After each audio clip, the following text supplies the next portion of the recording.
Let me tell you, in Ezekiel 38 and 39, there's a war that hasn't happened yet. It's called the Ezekiel War. And if you do the research and you look at the countries and you go back to the names of those countries, what it all amounts to is basically the Muslim countries right now that are in place. And they will come against Israel, and no one will come to her aid except God in heaven. Now, that war hasn't happened yet, but I believe we're very close to that war. 2 weeks ago, I thought we were there.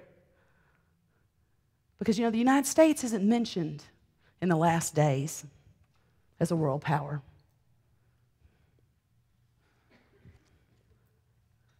I'll tell you this, if things go bad, I'm going to Israel. Because God, when that Ezekiel war happens, He kills 5 out of 6 of the enemy. He confuses them, and He leaves 1 out of 6 so that they can go back and say, there is a God in Israel, and you better wake up and you better watch out. And I believe that's so that those Muslim countries have a chance to come to the Lord before the rapture. We live in very exciting times, ladies and gentlemen. Very exciting times.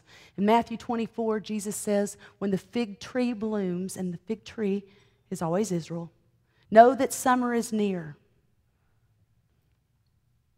That means know that I'm coming quickly. He was being asked about the time of His return. He said, because that generation, now let's think about when the fig tree bloomed. 1948 is when the fig tree bloomed. That's when Israel became a nation. He said, that generation, my husband was born in 1947, so he's that generation. That generation will not pass away before my return. And I say, woohoo! I'm living with somebody of that generation, and I believe that's what that means. And I believe it with all my heart.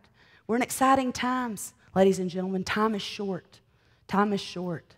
But that's exciting. We know the truth.